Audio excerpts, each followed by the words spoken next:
चलिए lecture number 4 start करते हैं।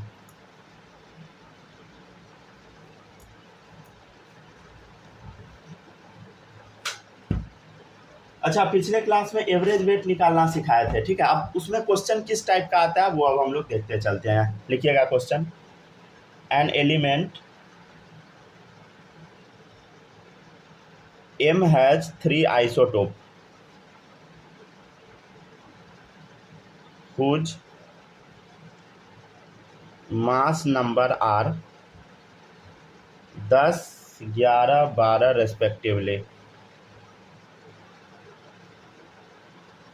क्वेश्चन क्या है? N element M has 3 isotope whose mass number are 10, 11, 12 respectively।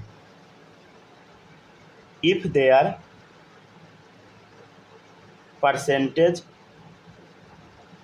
occurrence in nature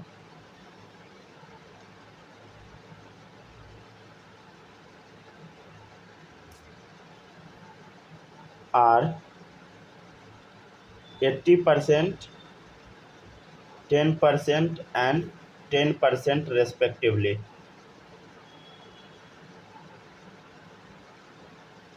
then find the average atomic weight of M।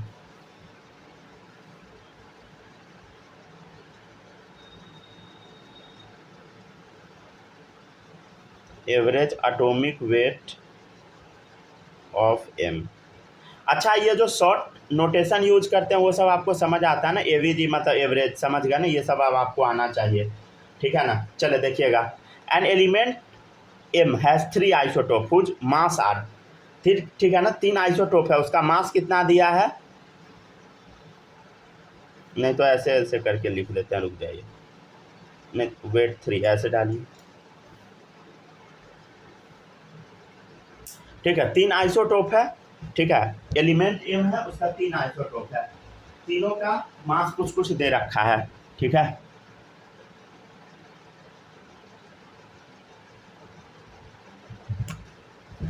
क्या क्या दिया है? 10, 11, 12, 10, 11, 12, ठीक है, राइट।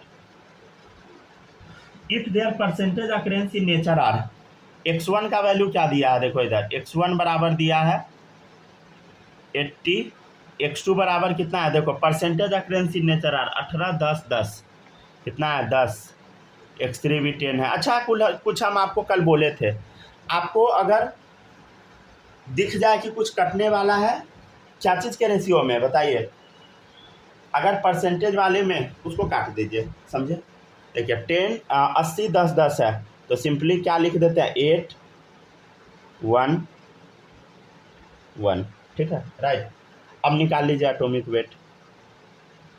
कैसे निकालते थे बोलो? ये 10 into 8 plus 11 into 1 plus 12 into 1 upon ये नीचे वाला 8 प्लस 1 प्लस 1, याद आया? कितना हो गया? 80, 11, 91, 91 और 12, 103 डिवाइडेड बाई 10, 10.3 MU। चलिए नेक्स्ट क्वेश्चन देखिए, एवरेज एटॉमिक वेट। अच्छा, ये समझ आया ना?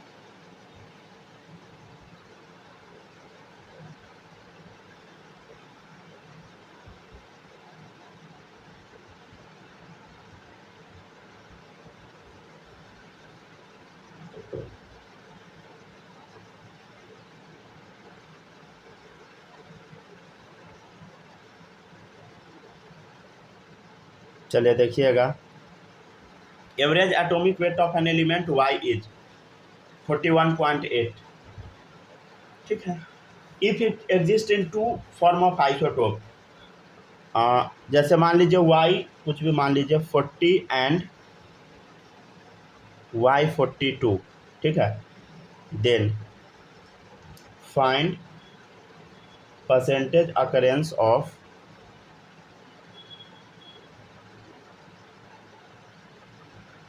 Lighter isotope.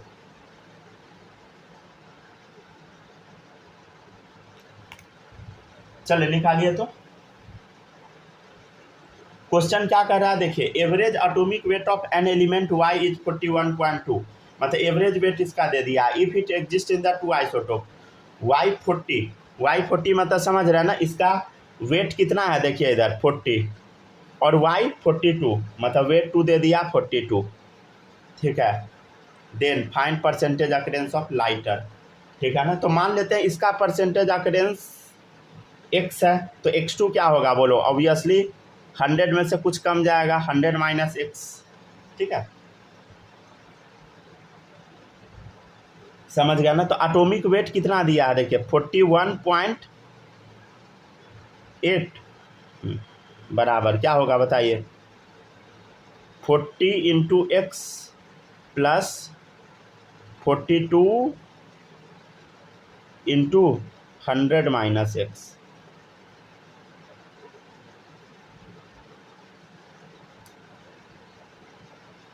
अपॉन क्या होगा बताइए, x प्लस 100 माइनस एक्स, कितना आएगा आंसर बोलो।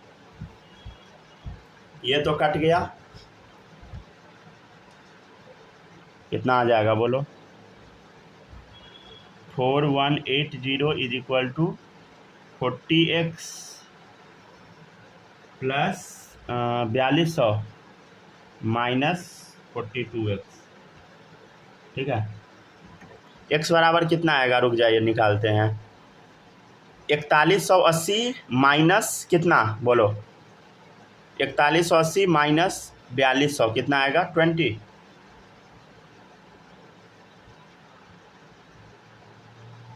डिवाइडेड बाई 2 कितना आ गया 10, हाँ 10 आ गया, ठीक है ना। 4180 डिवाइडेड बाई माइनस 4200 माइनस 20 आ गया, और इधर -2 है तो कितना आ गया 10, हाँ 10, ठीक है, समझ गया ना। तो आंसर आ गया ना। तो x1 बराबर क्या आ गया बोलो 10, x2 बराबर क्या आएगा बोलो 100 माइनस 10 90, ठीक है, समझे। तो आंसर क्या हो गया, ये हो गया 10% और 90%, ठीक है। 10% हो गया हल्का वाला लाइटर जिसका वजन कम होगा, नहीं तो परसेंटेज अकरेंस जिसका कम होगा, हल्का वाला मान लीजिए और ये हेवियर मान लीजिए 90%, नहीं तो सीधे परसेंटेज बोल रहा है ना, 10% 90% हो गया आंसर, एक का 10% दूसरा 90%, ठीक है। जल्दी लिखिए,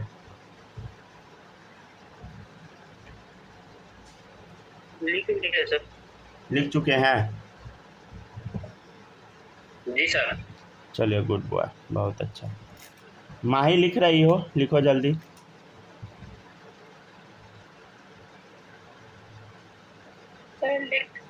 लिख लिए, चलिए गुड। हमको तो लग रहा है कल जो पढ़ाए थे वो वीडियो सब हम डिलीट ही कर दिए गलती से चलिए देखिए, नेक्स्ट है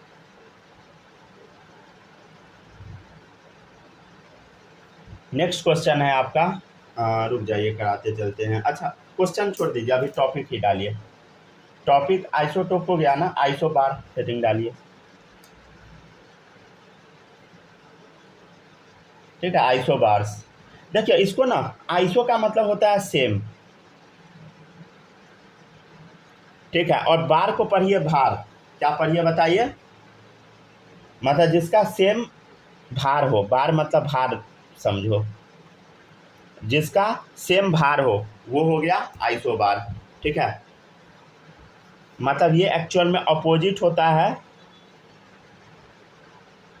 आइसोटोप का। कैसे होता है अभी समझिएगा आप, देखिए isobars are atoms of different element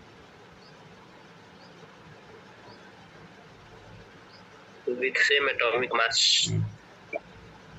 which have same mass number but different atomic number,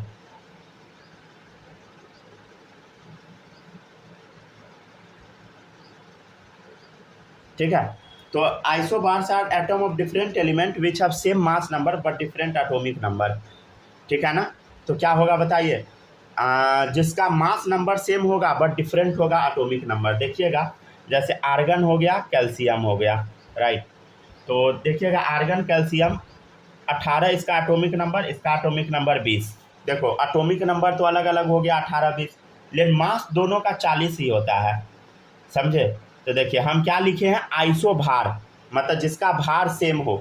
देखिए इधर इसका बगल में लिख दिए क्या, चलिए सामने लिखा गया। देखिए दोनों का भार सेम है ना, 40-40, ठीक है। तो आइसो भार हो गया सेम भार वाला। तो आइसो भार are atom of different element, ये आर्गन कैल्शियम दो अलग अलग एलिमेंट है, which have same mass number, mass number दोनों का सेम है, लेकिन एटॉमिक नंबर बोलो अलग है, राइट, समझ गया ना। ठीक है, यहाँ पे एक चीज़ और सेम होगा, क्या सेम होगा, same number of neutron plus proton होगा, सेम होगा नंबर, सेम होगा न्यूट्रॉन प्लस प्रोटॉन। अरे ऑब्वियसली मास क्या होता है, न्यूट्रॉन प्लस प्रोटॉन ही होता है ना, तो सेम होगा ही ना। नेक्स्ट है आइसोडाइफर्स, ये क्या होता है समझते हैं। They are the atoms of different element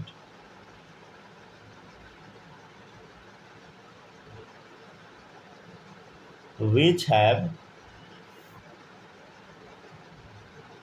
the same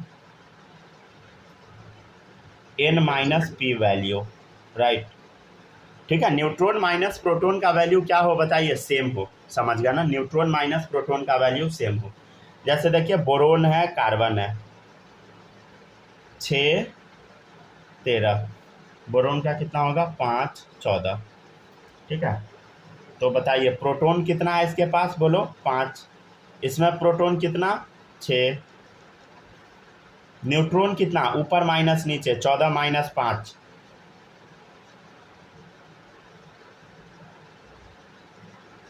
एक सेकंड रुकिएगा, बोरोन का मास हम तो गलती लिख दिए हैं क्या, लग तो रही रहा है, बोरोन का मास 11 होता है, 14 नहीं।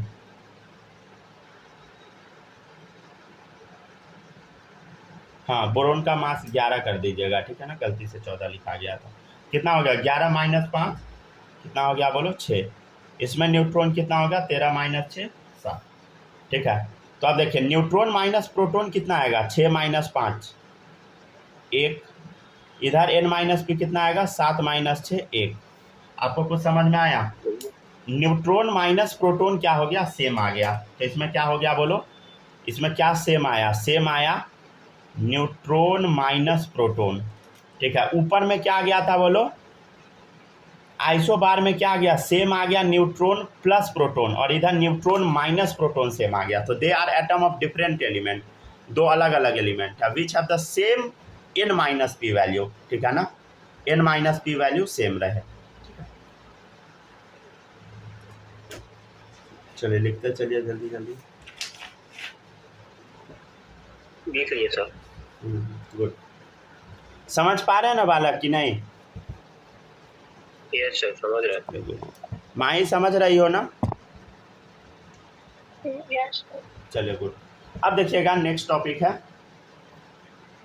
नेक्स्ट टॉपिक है आपका आइसोटोन्स, आइसोटोन्स या आइसो न्यूट्रॉनिक स्पीसीज,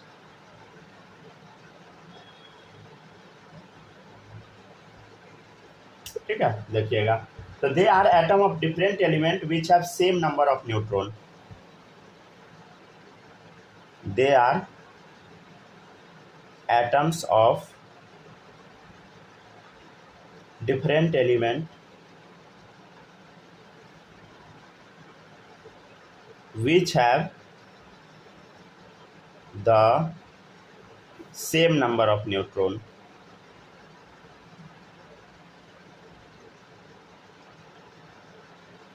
ठीक है ना। देखिएगा जैसे पोटेशियम हो गया, कैल्शियम हो गया, देखिएगा गौर से, ठीक है ना। कैल्शियम का 20 एटॉमिक नंबर, पोटेशियम का 19, मास 39, इसका कितना होता है 40। चलिए अब आपको बताना है कि इसमें नंबर ऑफ न्यूट्रॉन्स कितना है, बताओ, बोलो न्यूट्रॉन कितना है, ऊपर माइनस नीचे बोलो। 39 माइनस 19 कितना आ गया बोलो 20। इधर कितना है बोलो 40 माइनस 20 बराबर 20। तो समझ आया, तो क्या हुआ बोलो, तो they are atom of different element which have same number of neutron. Neutron का नंबर क्या है बोलो सेम है। हाँ बोलिए सर। ऊपर में जो कार्बन का न्यूट्रॉन निकाले हैं, हाँ ऊपर माइनस नीचे 13 माइनस 6, 13 माइनस 6 7 आ गया, 7 में हाँ बोलिए, सॉरी हम 17 लिख लिए, हमको लगा 17 लिखल है। 1 मिनट रुकिएगा, कार्बन का मास 13 हम लिख दिए हैं क्या, रुक जाइए 1 सेकंड बस वेट कीजिए, 1 सेकंड वेट कीजिए, गड़बड़ कर दिए क्या, 1 मिनट बस वेट कीजिए। कार्बन का मास 13 लिख के माने है ना, 13 ही रहने दीजिए, ठीक है। कार्बन का 13 वाला भी आइसोटोप होता है ना, 13 वाला से ही मान लीजिए, 13 ही रहने दीजिए, ठीक है ना। कार्बन का मास 13 मान लिए ना, 13 वाला भी हाँ ठीक है चलेगा, 13 वाला आइसोटोप से ही करा दिए कंपेयर। कार्बन का मास एवरेज मास उसका 12 आता है, समझे, 13 भी हो सकता है 14 भी हो सकता है, समझे, याद है ना, बताए थे ना कार्बन का 3 आइसोटोप होता है। हाँ किसी को कोई डाउट भी है क्या, माही कुछ पूछ रहे थे आप, नहीं ना। चले देखिएगा, सेम नंबर ऑफ न्यूट्रॉन हो, देखिए 20 न्यूट्रॉन का नंबर सेम आ गया, they are atom different element which have same number of neutron, ठीक है।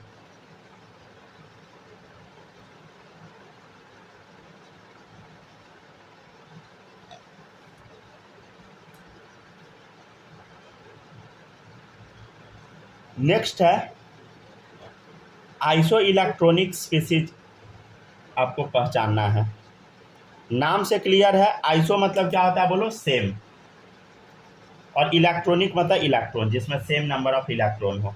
तो देखिए they are the atoms molecules या ions which have the same number of electrons,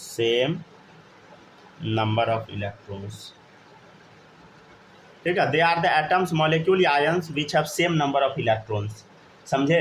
जैसे बताइए, अच्छा नियॉन का बताइए, नियॉन में कितना इलेक्ट्रॉन होगा बोलो 10, 10 एटॉमिक नंबर है ना, hydrogen helium lithium beryllium boron carbon nitrogen oxygen fluorine neon, ठीक है 10 है। अच्छा बताइए सोडियम का एटॉमिक नंबर 11 होता है, उस पर 1 प्लस चार्ज है, तो कितना इलेक्ट्रॉन बचा बोलो, 11 में से 1 घटाइएगा, अरे 11 माइनस 1 करेंगे ना तो कितना आ गया 10 इलेक्ट्रॉन, ठीक है। अच्छा एक बात बताइए, फ्लोरीन का बताइए एटॉमिक नंबर कितना होता है 9, इसमें -1 चार्ज दे दिया है तो +1 कर दिए 10 आ गया, तो समझ आया। फ्लोरीन याद है ना, hydrogen helium lithium beryllium boron carbon nitrogen oxygen fluorine, ठीक है 9 पे आ गया। तो देखिए ध्यान से देखिए, सब में क्या है सेम नंबर ऑफ इलेक्ट्रॉन है, समझ गया ना। तो एग्जाम्पल ये हुआ एग्जाम्पल नंबर 1, एग्जाम्पल नंबर 2 डालिए, जैसे H2O हो गया, NH3 हो गया, बताओ पानी में कितना एटम, पानी में कितना इलेक्ट्रॉन है ये बता, देख काउंट करना सीखा है, एक हाइड्रोजन में 1 इलेक्ट्रॉन, 2 हाइड्रोजन है तो 1 × 2 प्लस, ऑक्सीजन में 8 इलेक्ट्रॉन कितना आ गया 10 इलेक्ट्रॉन, ठीक है। इसमें बताइए नाइट्रोजन में 7 प्लस 1 हाइड्रोजन में 3 हाइड्रोजन है 10 इलेक्ट्रॉन, समझे। तो क्या हो गया बोलो आइसो इलेक्ट्रॉनिक स्पीसीज, ये सब हो गया। हाँ जी बताइए, किसी को कोई डाउट है, बालक बताइए कोई डाउट है। नहीं सर, नहीं है। माही आपको डाउट है इस सब में, हेलो हेलो, अरे जिंदा हो ना,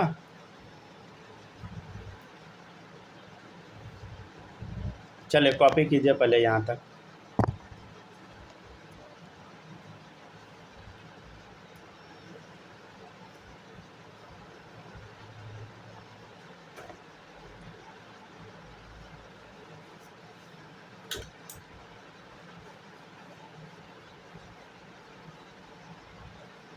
सब आपको याद होना चाहिए, ठीक है ना।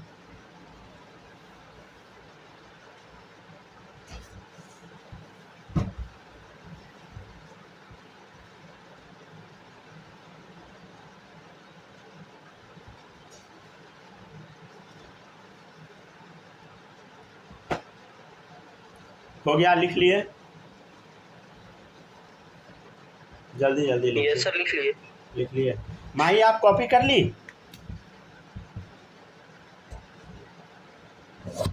हेलो हेलो हेलो, क्या हुआ, आउट हो गई क्या? ये आवाज़ नहीं जा रहा है? अरे आपके पास आवाज़ जा रहा है कि नहीं? फ़ोन ही हैंग हो गया।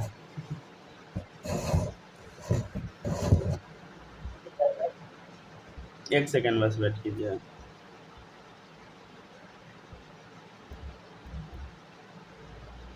मैसेज करके पूछ लेते हैं, आवाज़ जा रहा है।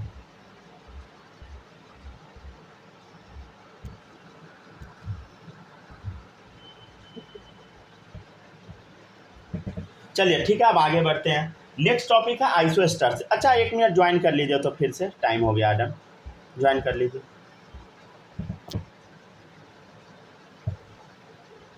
ठीक है, कॉपी करते जाइए आप लोग जल्दी जल्दी। रिवीजन भी कीजिए, एक बार पूरा पढ़ लीजिए, फिर आगे बढ़ते हैं।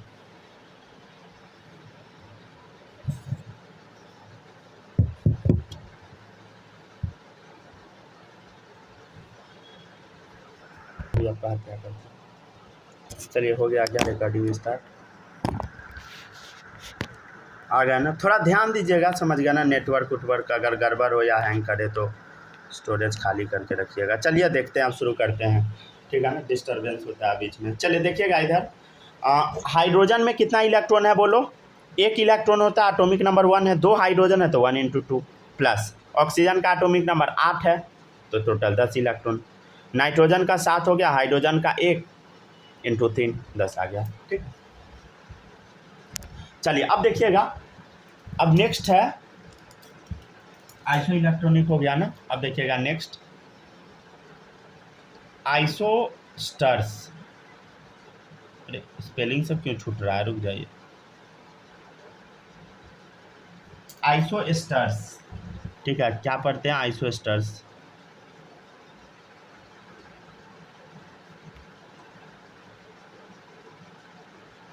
ठीक है, देखिएगा आइसोस्टर्स क्या होता है, चलिए समझते हैं।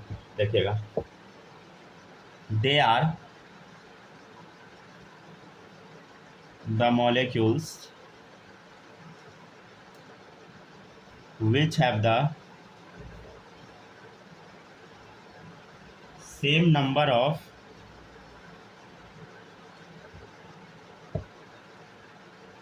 atoms and same number of electrons ठीक है। they are the molecules which have the same number of atoms and same number of electrons। Example देखिएगा, जैसे CO2 हो गया आपका, N2O हो गया, समझ गया ना। तो इस सबको देखिए ध्यान से। एटॉमिसिटी बताइए कितना होगा इसका, एटॉमिसिटी बोलो। 1 कार्बन है 2 ऑक्सीजन है, 3 हो गया। इसका बताइए, 2 नाइट्रोजन है 1 ऑक्सीजन, कितना हो गया, 3 हो गया एटॉमिसिटी। इलेक्ट्रॉन बताओ कितना होगा, कार्बन का बोलो 6 इलेक्ट्रॉन, प्लस ऑक्सीजन का कितना होगा बोलो 8 × 2। इसका बता, नाइट्रोजन का 7 × 2 प्लस ऑक्सीजन का 8। ये कैसे इलेक्ट्रॉन लिखते हैं समझते हैं ना, एटॉमिक नंबर। कार्बन का कितना होता है 6, ये सब आता है कि नहीं? चलिए तो इलेक्ट्रॉन निकाल लिए, कितना आ गया बोलो, 22 इलेक्ट्रॉन आया। इधर कितना आ गया बोलो, 22 इलेक्ट्रॉन। तो they are the molecule which have same number of atom, मतलब एटॉमिसिटी सेम होगा। देखो 3 3 सेम हो गया, and same number of electron 22 22। तो इसी को आइसोस्टर्स बोलते हैं, ठीक है, समझ गया ना। चलिए अब नेक्स्ट टॉपिक है एटॉमिक मॉडल, ठीक है ना, एटॉमिक मॉडल्स, ठीक है। अब हम लोग एटम का मॉडल चेक करते हैं, क्या होता है एटम का मॉडल, कैसा होता है। सबसे पहला मॉडल है इसमें थॉमसन मॉडल।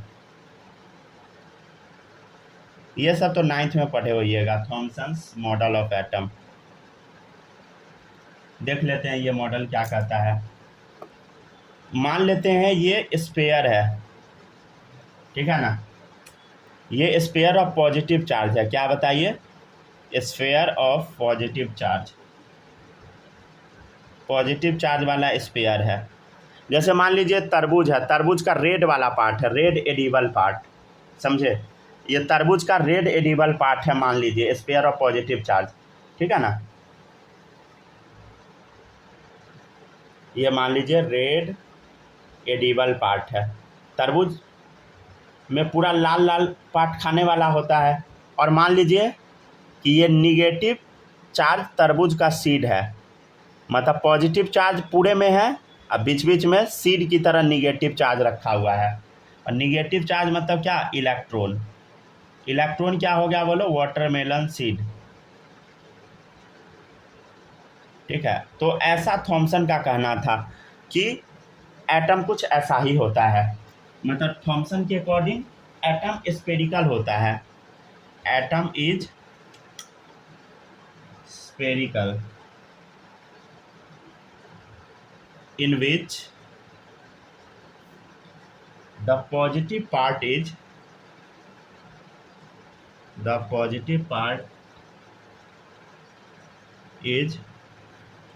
uniformly distributed। इनके अकॉर्डिंग एटम में पॉजिटिव चार्ज यूनिफॉर्मली डिस्ट्रीब्यूटेड होता है। स्पेलिंग गलत हो गया, रुक जाइए एक मिनट। डिस्ट्रीब्यूटेड,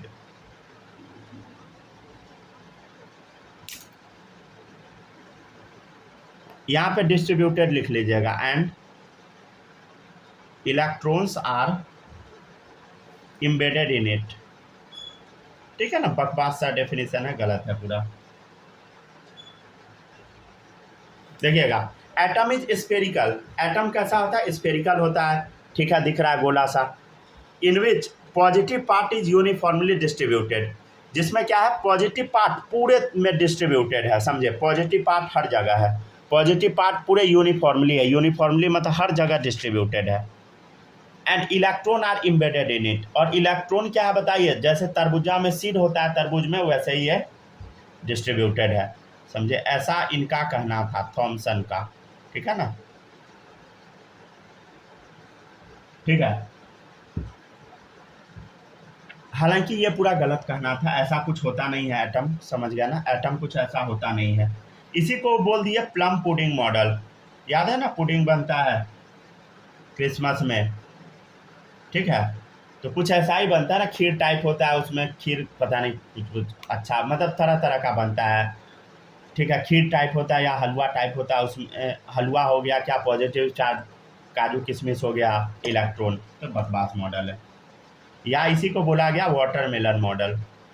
वाटरमेलन मॉडल क्यों बोले? समझ गया ना, पूरा रेड वाला पार्ट हो गया पॉजिटिव और सीड हो गया निगेटिव इलेक्ट्रॉन, ठीक है। और ये बकवास थ्योरी है, सारा गलत सलत है भाई। एटम कैसा होता है अभी पढ़ चुके हम लोग।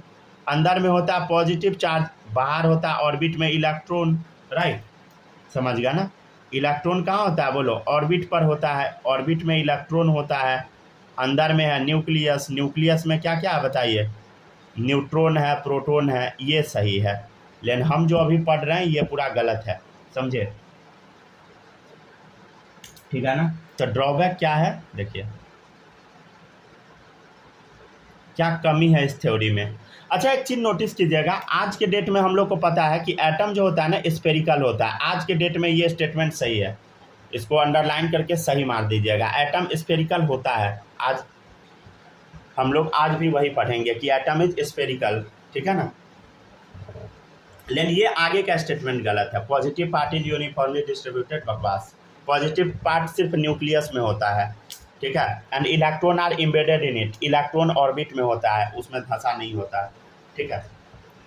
चलिए देखिएगा, आप ड्रॉबैक देख लेते हैं हम लोग, क्या क्या कमी है इस थ्योरी में, क्या क्या गड़बड़ी है, क्या क्या कमी है। चलिए देखिएगा इधर, मास ऑफ, इनका कहना था। अब एक चीज़ बताइए, देखिए पॉजिटिव चार्ज की वजह से मास आता है, तो इनके अकॉर्डिंग मास पूरे एटम में फैला हुआ है, लेकिन नहीं, मास तो सिर्फ सेंटर में होता है ना। समझ गया ना, प्रोटॉन न्यूट्रॉन का मास, समझ गया ना। इलेक्ट्रॉन का मास तो बहुत कम होता है। तो mass of the atom is considered to be uniformly spread. समझ गया ना। इनके अकॉर्डिंग क्या बताइए, mass of the atom is consider to be uniformly spread. ठीक है ना, मास पूरे एटम का हर जगह सेम ही है, बकवास है, सेम ओवर द एटम। ये स्टेटमेंट क्या हो गया बोलो, कंप्लीटली गलत है। समझ गया ना, विच इज रॉन्ग, आज के डेट में गलत है। किसके अकॉर्डिंग, अगला एक्सपेरिमेंट है रदरफोर्ड। रदरफोर्ड ही साबित करेंगे कि मास सिर्फ न्यूक्लियस पर होता है, अकॉर्डिंग टू रदरफोर्ड। रदरफोर्ड कौन है, एक साइंटिस्ट है जिनका एक्सपेरिमेंट हम लोग इसके तुरंत बाद पढ़ने वाले हैं, ठीक है ना। तो वो इसको गलत साबित कर दिए। ये जो मॉडल था it is a static model. Static मतलब होता है कि एटम रेस्ट में है। अच्छा, आज आपको पता क्या है बोलो, इलेक्ट्रॉन लगातार घूमते रहता है, स्टैटिक मतलब होता है रेस्ट में है, लेकिन बकवास बात है, ठीक है ना। It does not show movement of electron, ठीक है ना, it does not show movement of electron. तो ये था थॉमसन का मॉडल। चलिए अब नेक्स्ट मॉडल ऑफ एटम है रदरफोर्ड एटॉमिक मॉडल। पहले इसको लिखिए यहाँ तक, ये हुआ एक मॉडल खत्म। देखिएगा कल से क्लास ना आप लोग का भारी होने लगेगा, समझे, तो थोड़ा अच्छे से पढ़ के आइएगा। आज भर का क्लास इजी है, कल से भारी होने लगेगा, समझे, पहले ही बता दिए हैं। कल से आपका लगातार कुछ क्लास बहुत भारी होगा, और जो कल से पढ़ाना स्टार्ट करेंगे वो आपको 12th में भी काम देगा, 12th बोर्ड में, समझे। तो थोड़ा आप ध्यान से पढ़ना शुरू कर दीजिएगा कल से। 32 लेक्चर तक अब भारी टॉपिक ही चलेगा, 32 लेक्चर तक, समझे। 8-9 क्लास जो होगा वो भारी भारी होगा, समझे ना।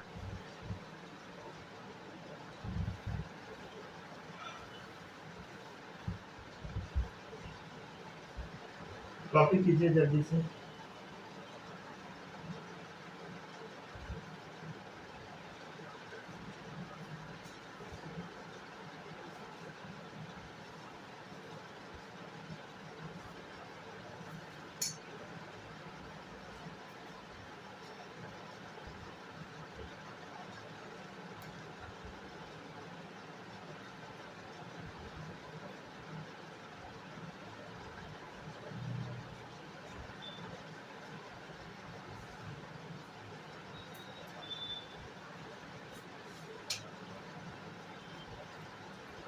हो गया वाला, कॉपी कर लिए? Yes sir. चलिए गुड। माई कॉपी हो गया?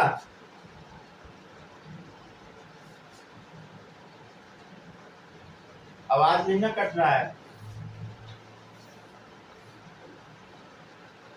नहीं सर, नहीं कट रहा है।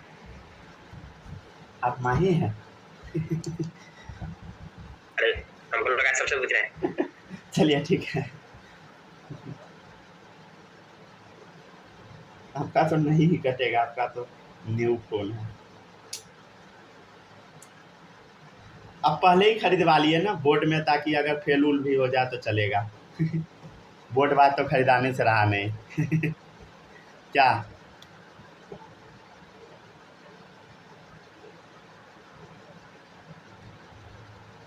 लिखिए, जल्दी जल्दी कॉपी खींचते जाइए।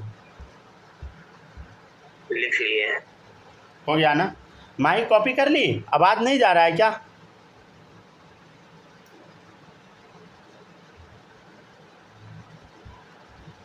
अरे मैसेज करके बताओ, मैसेज करके आवाज जा रहा है कि नहीं?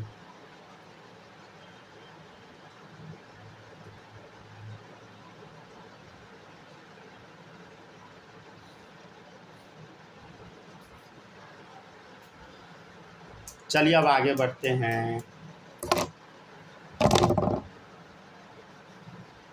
ठीक है, तो ये हुआ थॉमसन मॉडल ख़त्म। अब हम लोग देखेंगे रदरफोर्ड मॉडल, ठीक है। देखिएगा नेक्स्ट टॉपिक पे चलते हैं। नेक्स्ट टॉपिक है आपका रदरफोर्ड मॉडल, ठीक है ना।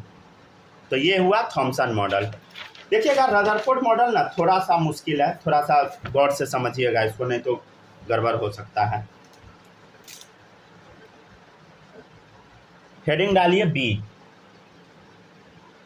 रदरफोर्ड एटॉमिक मॉडल, ठीक है, रदरफोर्ड एटॉमिक मॉडल। देखिएगा ये जो मॉडल है ना अल्फा पार्टिकल स्कैटरिंग एक्सपेरिमेंट पर बेस्ड है। किस पर बेस्ड है बताइए? अल्फा पार्टिकल स्कैटरिंग एक्सपेरिमेंट पर बेस्ड है। ये क्या होता है समझते हैं हम लोग। देखिएगा सबसे पहले इसका ना फोटो आपको ना नीचे से बनाना थोड़ा शुरू करना है, यहाँ बीच से बनाइएगा ताकि बन जाए, समझ गया ना। सबसे पहले देखिएगा और थोड़ा इधर से फ़ोटो बनाइएगा लेफ़्ट साइड से, क्योंकि इधर लंबा चौड़ा फ़ोटो बनेगा, समझे। तो चलिए देखिएगा इधर। सबसे पहले साइंटिस्ट एक बॉक्स ले लिए, ठीक है। इस बॉक्स को बोला गया लेड बॉक्स, लेड बॉक्स, ठीक है। लेड बॉक्स लिया गया। इस बॉक्स के अंदर रेडियम डाल दिया गया। क्या डाल दिया गया बोलो? रेडियम। रेडियम एक रेडियो एक्टिव एलिमेंट है। क्या है बोलो? रेडियम डाला गया, रेडियम, ठीक है। क्या डाला गया बोलो? रेडियम डाला गया, ठीक है ना। अब रेडियम रेडियो एक्टिव है तो इससे रेडिएशन निकलेगा, रेडिएशन निकलेगा ना भाई। अब रेडियो एक्टिव है तो रेडिएशन तो निकालेगा, ऑब्वियसली निकालेगा रेडिएशन, तो रेडिएशन तो निकल रहा है। तो अब अच्छा अब एक बात बताइए, ये जो रेडिएशन निकल रहा है क्या ये रेडिएशन चौतरफा फैल जाएगा? ऑब्वियसली फैलेगा। देखो इधर भागने लगा रेडिएशन, इधर भागने लगा, इधर भागने लगा। भाई अगर भाग जाएगा रेडिएशन इधर उधर तो हम पढ़े क्या खाक। इसके लिए सामने में कि ऐसा ना हो कि रेडिएशन इधर उधर भाग जाए, रेडिएशन सीधा जाए, उसके लिए ना एक मटेरियल खड़ा कर दिया गया, लेड का ही मटेरियल, ठीक है ना, जो रेडिएशन को सीधा ले जाए एक ही डायरेक्शन में, इधर उधर ना भागे, समझे। अब क्या हो रहा है बोलो? तो रेडियम है जिससे अल्फा पार्टिकल निकल रहा है। क्या निकल रहा है बोलो? रेडियम से क्या निकल रहा है बोलो? अल्फा पार्टिकल निकल रहा है। इससे क्या निकल रहा है बताओ? अल्फा पार्टिकल, ठीक है ना। रेडियो एक्टिव एलिमेंट है, उससे अल्फा पार्टिकल निकलता है। तो क्या निकल रहा है बोलो? अल्फा पार्टिकल निकल रहा है, ठीक है। तो इससे क्या निकल रहा है? Alpha particle. अच्छा अल्फा पार्टिकल क्या होता है याद है आपको थोड़ा बहुत कि नहीं याद है? अल्फा पार्टिकल के बारे में बताए थे। क्या होता है? हीलियम होता है, ठीक है। उस पर 2 प्लस चार्ज डाल देते हैं। क्या करते हैं बोलो? 2 प्लस चार्ज जब डाल देते हैं तो वही क्या बन जाता है बोलो? अल्फा पार्टिकल, समझे। मतलब डबली आयोनाइज हीलियम पार्टिकल है, समझ गया ना। अल्फा पार्टिकल क्या होता है बोलो? Doubly ionized helium particle. Helium particle के ऊपर 2 प्लस चार्ज जब डाल देते हैं तो वही बन जाता है अल्फा पार्टिकल। तो यहाँ से जो रे निकल रहा है ये रे कैसा है बोलो? ये रे है पतला सा बीम है, किसका? अल्फा पार्टिकल का, जो कि ऐसे जा रहा है। तो ये क्या है बताइए? ये है आपका narrow beam of alpha particle. क्या है बोलो? Narrow beam of alpha particle,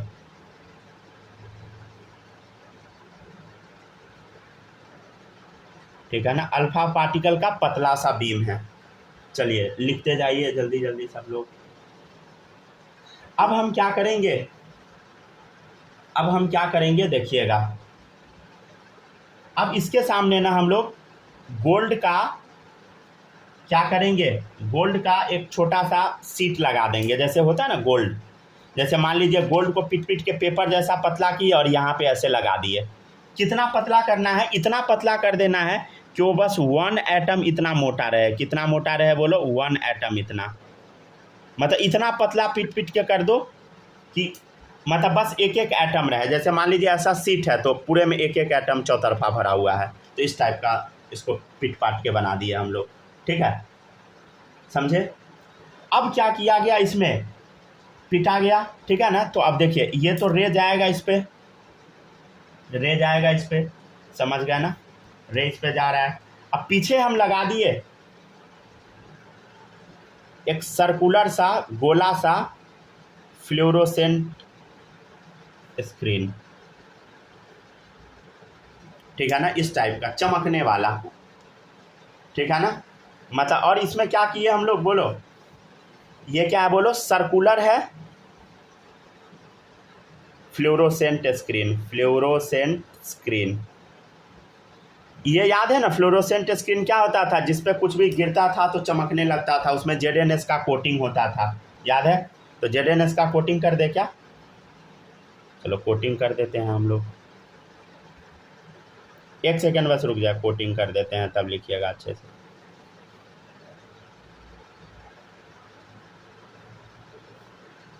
बनाने का टाइम मिलेगा, डोंट वरी, समझते भी जाइए और लिखते भी जाइए।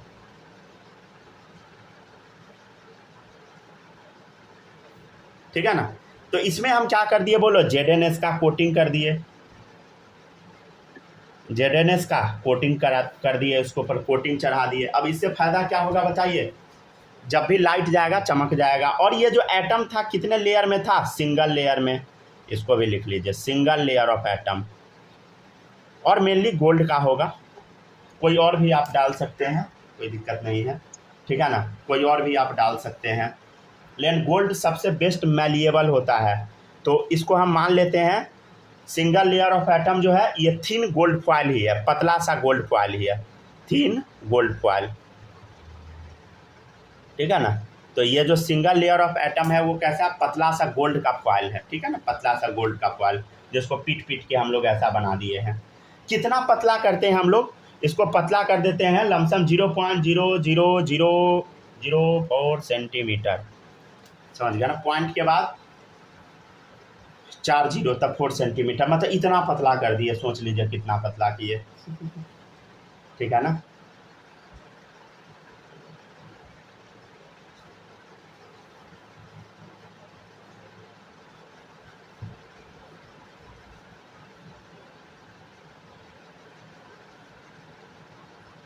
ठीक है, पहले यहाँ तक कॉपी कीजिए, तब क्या क्या साइंटिस्ट को दिखा और एक्चुअल में क्या क्या साइंटिस्ट कहना चाह रहे थे, ये सब अब आपको बताएंगे। जल्दी से कॉपी कीजिए यहाँ तक,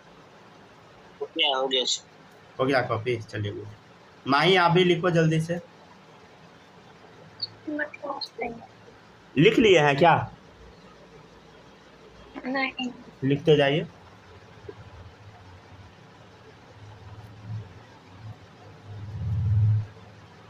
तब बालक समझ में आता है ना कि खाली लिखने ही में रह जाते हैं। आता है सर। दिमाग एक्टिव रखना है, समझ गया ना।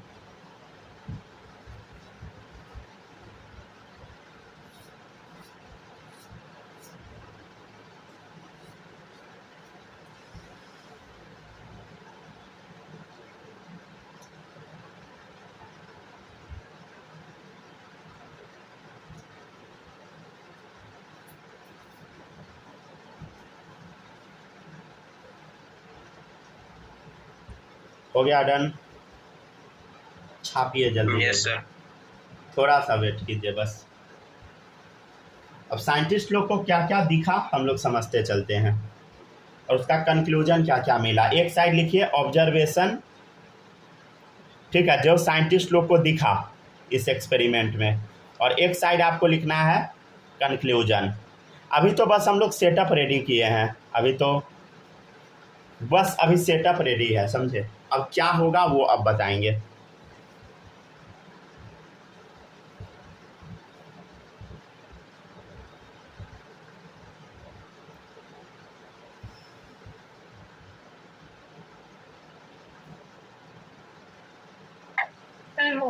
हो गया, लिख लिया ना।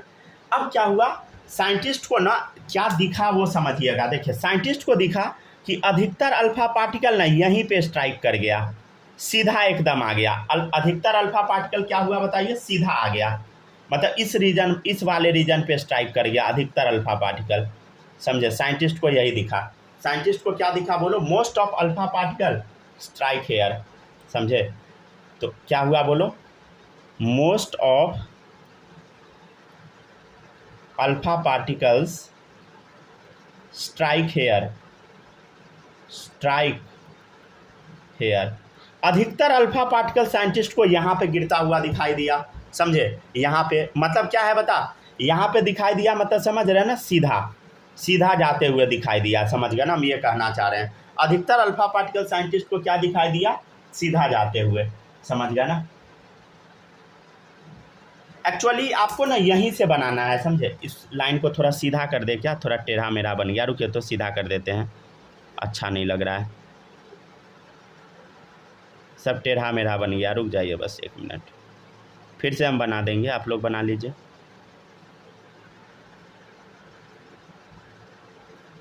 क्लियरली नोट्स में दिखना चाहिए ना, ठीक है ना। अधिकतर अल्फा पार्टिकल क्या हुआ बोलो, ये इस रीजन पे स्ट्राइक कर गया, एकदम सीधा जाके, समझे। अब यहाँ पे जब स्ट्राइक किया तो साइंटिस्ट को क्या समझ आया वो आपको हम बताते हैं, ठीक है ना। अब देखिए, अब साफ साफ दिख रहा होगा। 1 सेकंड रुकिए, थोड़ा हम पेंट कर देते हैं अच्छे से।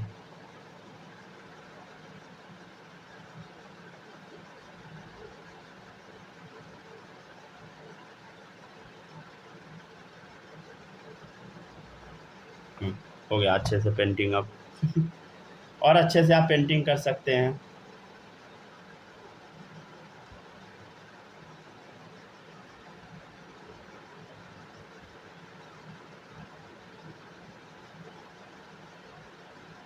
ठीक है ना, चलिए हो गया, अच्छा सा पेंटिंग हो गया। तो अब देखिएगा साइंटिस्ट को क्या समझ में आया, अधिकतर अल्फा पार्टिकल सीधा चला गया। तो यहाँ पे कंक्लूजन में लिखिएगा, पहला कंक्लूजन पहले लिखिए तब ऊपर देखिएगा। Most of the alpha particles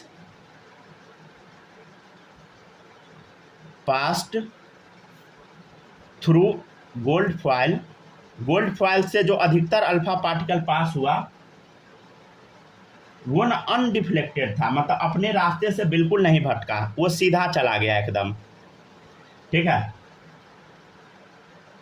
तो इससे क्या पता लगा बताइए, most of the space of the atom is empty.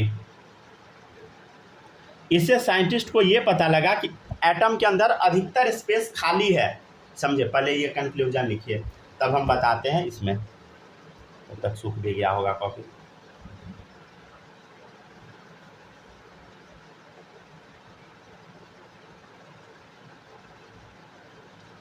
ठीक है, हम ना रेड पेन से बना देते हैं, ठीक है, रेड पेन से बना देते हैं ताकि क्लियर दिखेगा। ये लिख लिया ना।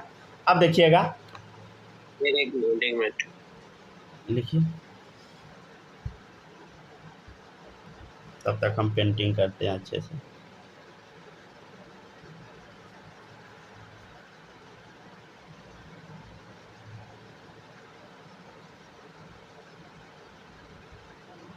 कॉपी करते जाइए जल्दी जल्दी।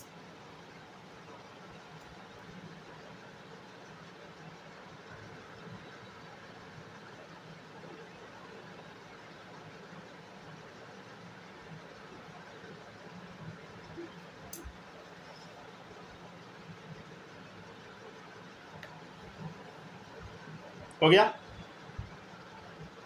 चलिए वो हम सही से लाइन खींच दिए अपने कॉपी में भी, लिखते जाइए आप लोग। देखिए, तो साइंटिस्ट को क्या दिखा बताइए, most of alpha particle pass through gold foil undeflected. देखिए सीधा चला गया, ये गोल्ड फॉइल का एक एटम से मान लीजिए अल्फा पार्टिकल पास हुआ तो अनडिफ्लेक्टेड चला गया, और हर एक एटम पे ऐसा हुआ है, समझ गए ना। अगर आप ऊपर टेढ़ा मेढ़ा भी बना दिए सब सही है, ठीक है।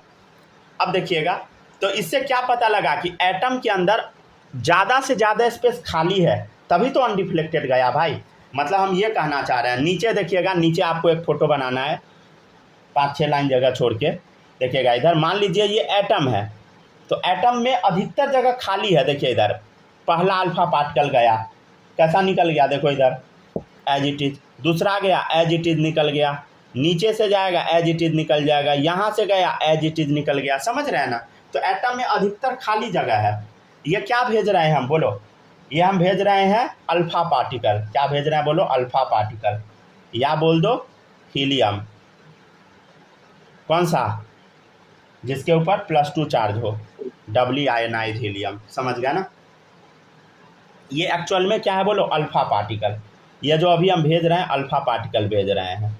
तो क्या पता लगा? देखो एटम के अंदर तो पूरा खाली जगह ही होता है, बीच में ना न्यूक्लियस होता है। अरे न्यूक्लियस कहाँ होता है बोलो? बीच में होता है ना। तो जो साइड से निकला सब सीधे चला गया। देखो इधर सब सीधा जा रहा है, सीधा जा रहा है। समझ गया? तो most of the alpha particle pass through gold foil unreflected, most of the space of atom is empty.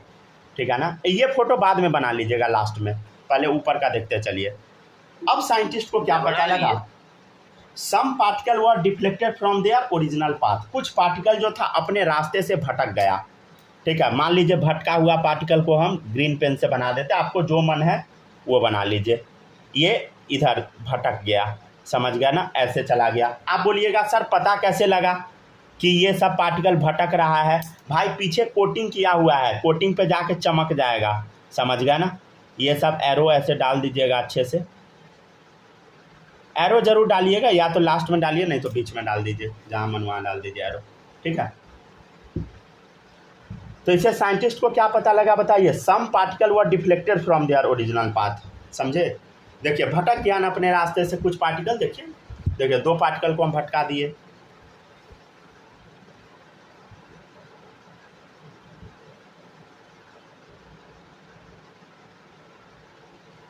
तो आखिर क्यों भटका होगा, इसका लॉजिक अब आपको हम बताते हैं। पहले यहाँ देख लिए, बना लिए।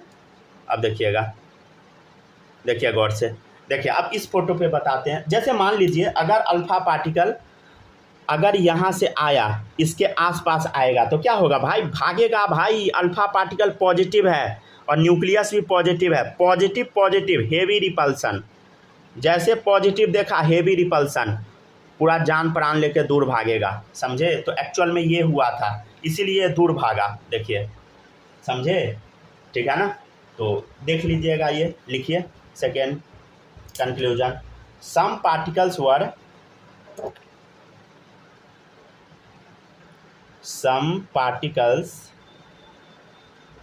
deflected from their original path. देख कुछ पार्टिकल जो था अपने ओरिजिनल पाथ से डेविएट हो गया। देखिए भटक गया रास्ते से, तो रास्ते से भटक गया। कट गया क्या वीडियो?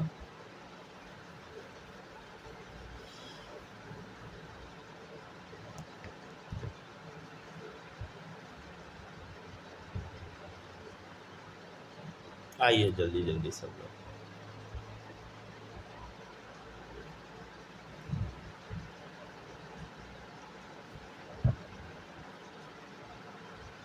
आगे सर। वेट कीजिए, सबको आने दीजिए, उसको भी आने दीजिए।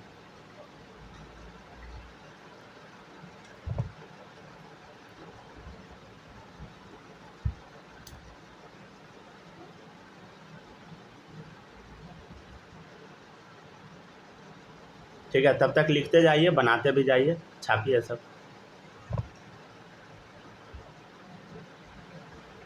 कॉपी कीजिए तब तक, पूरा नीचे तक का छापिए अच्छे से।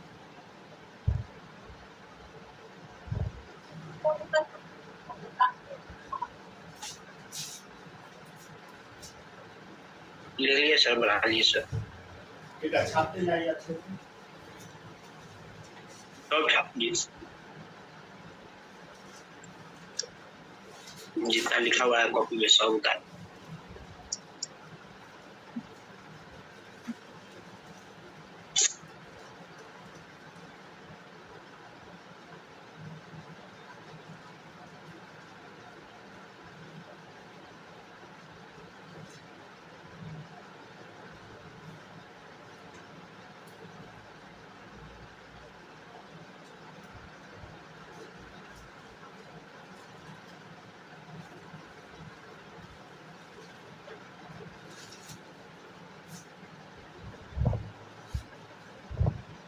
क्या हुआ, नहीं ज्वाइन की क्या अभी तक? छापिए, आप छापिए, आराम से लिखते जाइए।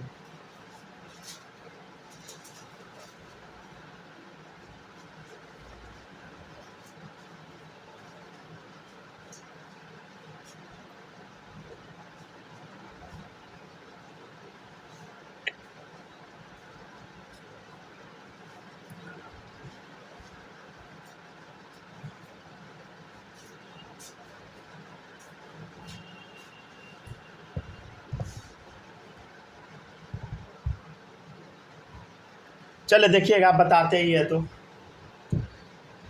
ठीक है। देखिएगा, some particle were deflected from their original path. इससे क्या पता लगा बताइए? इससे ये पता लगा कि पॉजिटिव चार्ज बीच में है, जिससे टकरा के ये दूर भागा है। क्यों? क्योंकि पॉजिटिव में रिपल्सन हो गया। पॉजिटिव है रिपल्सन। तो सेकेंड कंक्लूजन क्या बताइए? Positive part is not uniformly distributed. इससे ये पता लगा कि positive part is not uniformly distributed. जो थॉमसन बोले थे कि पॉजिटिव चार्ज पूरे में फैला रहता, नहीं, सिर्फ बीच में है। समझे? Positive charge is not uniformly distributed, but वो क्या है बताइए? लेकिन but it is in a small region, छोटे से रीजन में है, जिसको हम क्या बोलते हैं बताइए? Called as nucleus. ठीक है ना। थर्ड कंक्लूजन क्या है देखिएगा। थर्ड कंक्लूजन, जितना जो रे गया उसमें से कुछ रे क्या हुआ? अपने ओरिजिनल पाथ पर ही डेविएट हो गया। अब बताइए, अगर कोई रे डायरेक्ट अगर इससे टकराएगा एकदम बीच में जाके, भाई ये पॉजिटिव चार्ज है अल्फा पार्टिकल, और ये भी पॉजिटिव है, जिस रास्ते से गया उसी रास्ते से वापस आ जाएगा। समझे? ठीक है। तो जिस रास्ते से गया उसी रास्ते से ये वापस आ जाएगा। मतलब इसमें क्या होगा बताइए? इसमें क्या हुआ बताइए? कुछ रे जो था वो जिस रास्ते से गया उसी रास्ते पे वापस आ गया। समझ गया ना। अधिकतर रे सीधा चला गया, हालांकि इसमें नहीं दिखाते हैं, ठीक है ना, उसमें नहीं बनाइए, कचरा हो जाएगा, ठीक है ना। इस डायग्राम में क्लियरली देख लीजिए, जिस रास्ते से गया उसी पे वापस आ गया। तो एक लाइन लिख लीजिए, वेरी फ्यू, बहुत कम, very few, 1 out of 20,000 particle, मतलब 20,000 अगर रे हम गिराएंगे ना, तो उसमें से बस एक ही रे होगा जो अपने रास्ते पे वापस आएगा। Were bounded back to their original path. समझे? तो इससे ये पता तो जरूर लगता है कि न्यूक्लियस जो है पॉजिटिव चार्ज वाला बहुत कम रीजन में रखा हुआ है। समझ गया ना, बहुत कम जगह पर है। समझे? तो क्या पता लगता है इससे? बोलो कि साइज ऑफ न्यूक्लियस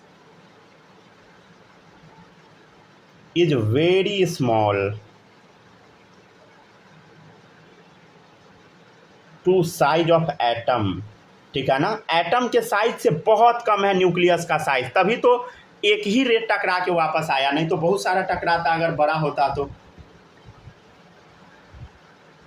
एंड और जो ये न्यूक्लियस है वो हार्ड है, रिजिड है,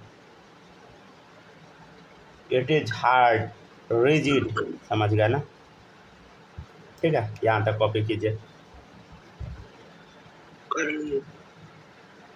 लिखिए इसको।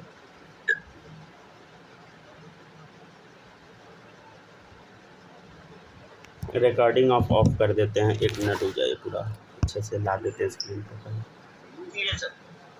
हो गया? लिख लिए जी, 1 मिनट बस पे हो गया रिकॉर्डिंग। ठीक है, बस इतना ही पढ़ाना था। ठीक है।